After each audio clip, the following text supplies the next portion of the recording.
Fideo dosbarth tu chwith ar gyfer mathemateg A2 uned 3. Dull graffigol i ymchwilio i fewn i iteriad o'r fath xn plus 1 yw ryw ffwythiant g o xn. Gwelwyd yn y fideo blaenorol bod gan yr hafaliad fx yn haflu x i'r pŵer 5 minus 6x sgwar minus 73 sy'n haflu 0 wraiddyn alpha yn y cyfwng rhwng 2 a 3. Os chi'n cofio, os o'n i'n gosod 2 mewn, o'n i'n cael 1 arwydd, os chi'n gosod 3 mewn, o'ch chi'n cael arwydd arall, a gan fod y ffwythiant yn didor, bydde y gwreiddyn rhwng y ddau. Hefyd, mae'r hafaliad yn gallu cael ei aildrefnu i fewn i x yn hafelu ryw ffwythiant g, x mewn tair ffordd. Wel, fwy na yna, ond dyma'r tair ffordd wnaethon ni yn y fideo blaenorol. A bod yr eteriad yr un cynta yma, gyda gwerth dechreuol o 2.5 yn cydgyfeirio yn gyflym i gwerth alpha, sef y gwreiddyn. A bod yr ail drefniadau eraill o'r ffurf x yn haflu g, x yn arwain at iteriadau nad oedd yn cydgyfeirio i alpha. Nhw'n dargyfeirio, mynd oddi wrth y gwreiddyn. Gallen nhw chwilio i fewn i'r posibilrwydd bod iteriadau o'r fath, sef xn plus 1 yn haflu g xn, yn cydgyfeirio neu pido mewn diagram. Llunio graffau am y yn haflu x, felly x yn haflu g x angen yno ni. Gosodwn ni graff y yn haflu x ac y yn haflu g x, a lle bydden nhw'n croesdori dyle fod yn gwreiddyn ni. Nodi x1 ar yr uchelyn x. So dyna'r pwynt dechreuol. Symud yn vertigol o x1 tuag at y gromlin. Felly dyna ni yn yr ail ddiagram yma. So x1 i fyny i'r gromlin. A bydde x1 wedyn, bydde'r pwynt lle mae'r linell goch yn cyffwrdd y gromlin wedyn yn mynd i fod yn x1 g x1 neu g x1 yw x2. Wedyn, symud yn llorweddol i'r linell yn haflu x mwyn darganfod y pwynt. Cofiwch ar y pwynt un, mae yn haflu x. Felly x2 sydd gyda ni nawr. Wedyn, cam 3, symud yn vertigol o'r pwynt diwetha, xk i'r gromlin. A dyna ni, felly x2 ar y gromlin, mae x2 dyna ni, a wedyn x3 yw'r gwerth a mae x3 yw g xk, sef x3 dyna ni nawr. Felly mae pwynt xk plus 1, felly x2, x3 gyda ni. Nôl i'r linell yn haflu x, felly mae x2, x3 gyda ni erbyn hyn. A cadw fynd a gwneud hyn nes bod ymddygiad ar eteriad yn glir. Felly ni'n mynd i fyny yn vertigol tuag at y gromlin, yn llorweddol tuag at y linell, a chi'n gallu gweld bod yr eteri yma yn dilyn spiral tua pwynt croesdoriad yn haflu x ac yn haflu gx. Felly mae'r eteriad yn cydgyfeirio i'r pwynt alpha, lle mae alpha yn wreiddyn i'r hafaliad x yn haflu gx. Felly ar y pwynt yna bydd y gwreiddyn. Mae'r diagram sydd gyda ni yma yn dangos yr eiteri oedd gyda ni o'r fideo blaenorol. Felly ni'n mynd i weld sut mae hwn yn datblygu. So, felly i fyny o 2.5 i'r gromlin, draw tuag at y linell yn haflu x, chwyddo mewn i'r ardal hyn, achos mae'n mynd yn fach gyda ni nawr, o gwmpas y pwynt croesdoriad linell a'r gromlin, ni'n gallu gweld y broses yr iteru yn gliriach. Felly dyma ni. Ni wedi dod lan o'r pwynt 2.5 tuag at y gromlin. Dilyn hwnna ar draws i'r linell y yn haflu x. Wedyn ni fyny tuag at y gromlin, draw tuag at y linell ac yn y blaen.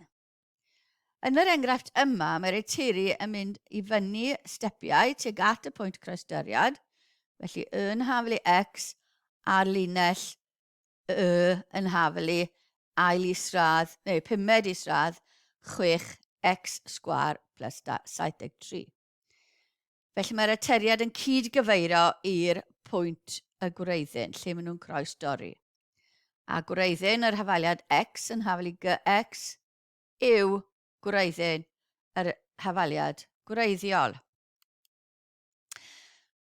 Pa mor allweddol yw dewis o'r gwerth cychwynnol ar gyfer yr iteru? Eithon ni 2.5. Felly, os i ni yn dewis ein pwynt cychwynnol ni yn wahanol, beth sy'n digwydd?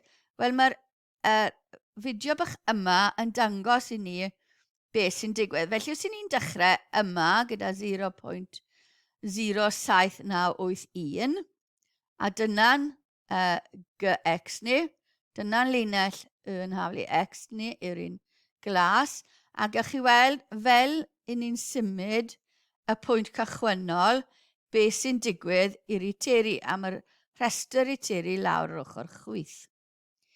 Felly, os ni'n symud ar draws y pwynt cychwynnol, chi'n gallu gweld bod dal y camau yn mynd tuag at y pwynt y croesdoriad, a hyd yn oed os ewn ni heibio y pwynt croesdoriad, ni'n gallu gweld bod yn iteru ni yn dal yn cydgyfeirio tuag at yr gwreiddyn yn y pwynt y croesdoriad. Dim ond bod x1 yn weddol agos at y gwreiddyn, bydd yr iteru yn darganfod y gwreiddyn. Y diagram yma yn dangos yr iteriad x1 yn 2.5 nawr, a'r un arall oedd hwn, sef xn plus 1, oedd 6 xn disgwyrio plus 74 wedi rannu xn i'r pŵer 4. Felly dyna yn haflu x, a ni angen croesdoriad y linell porffor gyda hwnna. Felly fynd i fyny o'r pwynt 2.5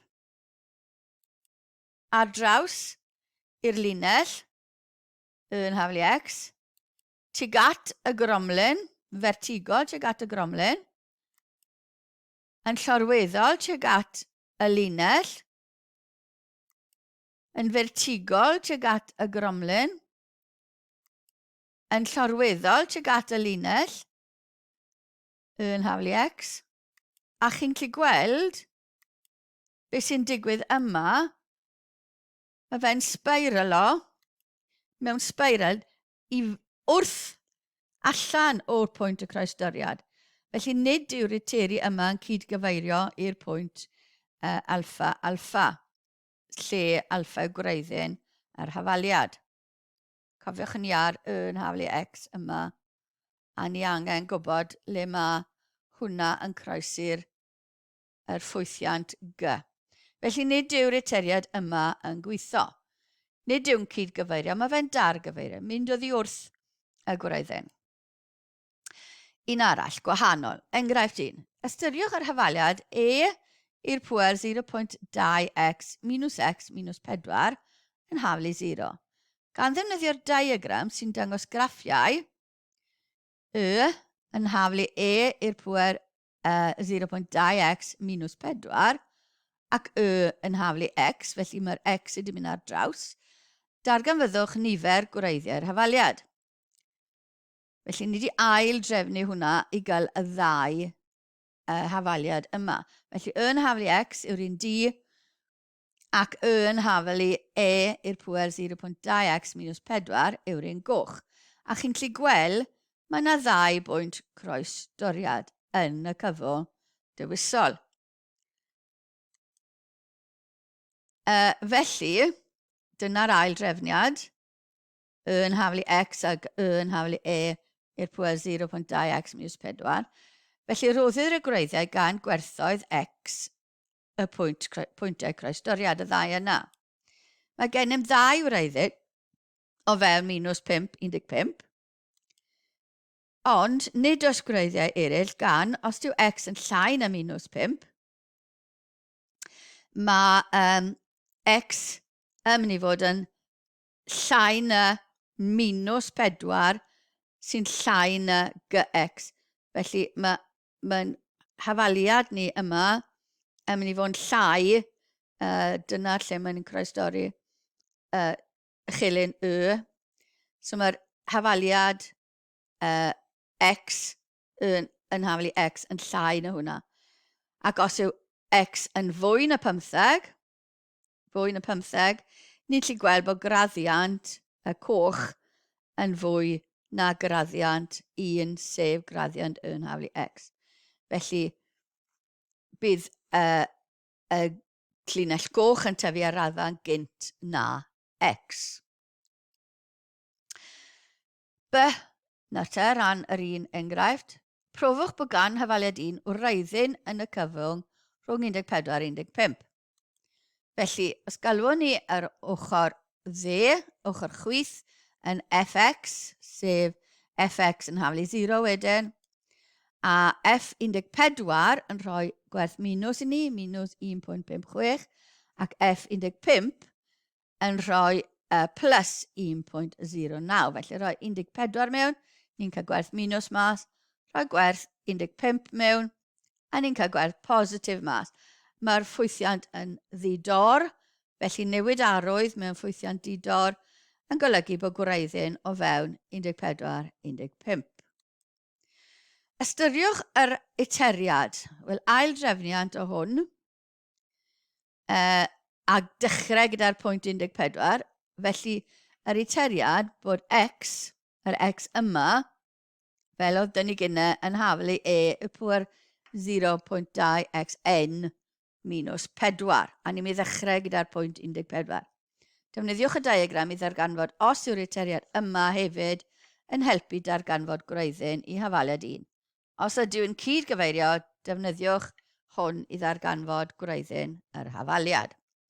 Felly, ni'n dechrau gyda 14, lan vertigol i'r gromlen, llorweddol tuag at y llinell, vertigol i'r gromlen, llorweddol i'r linell, vertigol i'r gromlen, a chi'n gallu gweld bod hwn yn mynd tuag at y gwreiddyn arall.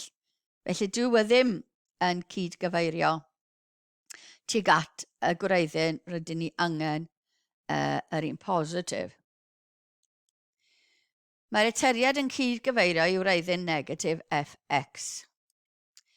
A dyma ni, dyma'r gwerthoedd.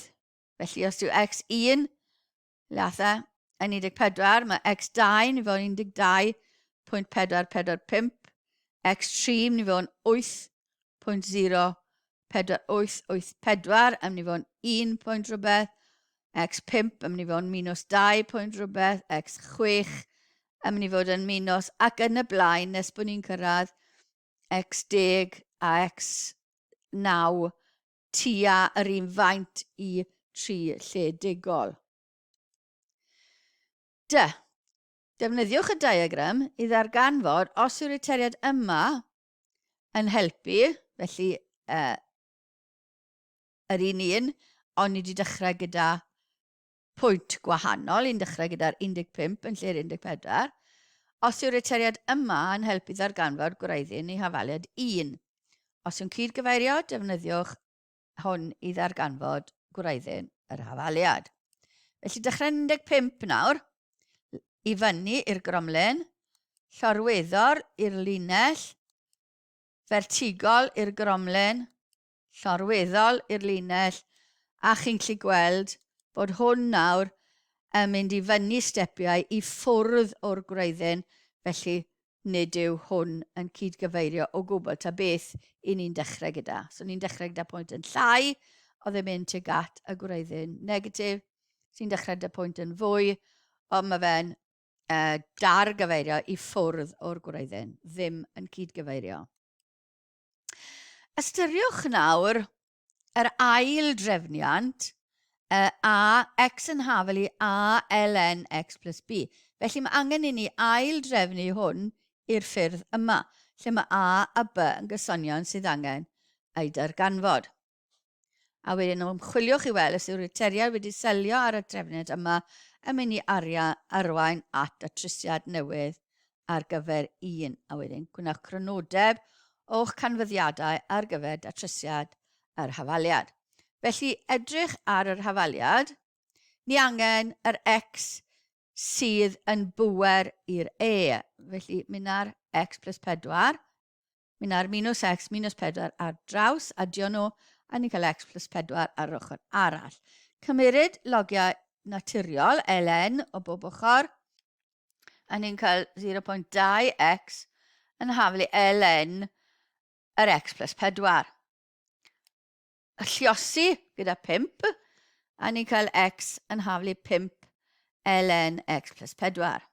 Felly gallwn ni greu iteriad o hwn, a mynd hanner ffordd rhwng y cyfwng, felly 14.5, a fel yn gwerth dechreuol, a wedyn xn plus 1 yn mynd i fod yn 5 ln xn plus 4. Felly, dyna beth ni'n cael wrth defnyddio'r iteriad yma. Felly 14.589, 14.613, 14.619, 14.621 ac 14.621 eto. Felly 2 gwerth ni i driledegol yr un peth. Mae gan hafaliad 1 2 wreiddyn, yr un negatif oedd gyda ni yn flaenorol a x yn hawl i 14.621 i 3 lledegol. Nawr gallwch chi, os bydd angen, gwirio cywirdeb y gwreiddiau yma trwy weld os yna newid arwydd yn y cyfwng, cymerwyd 0.0005 tynnu gado bob ochr i'r gwreiddyn negatif a gweld os oes newid arwydd a'r un peth i'r gwreiddyn positif ac adio a tynnu 0.0005 i'r pwynt ola i gael gweld os oes newid arwydd gyda ni yma. A dyna ddiwedd y fideo yma.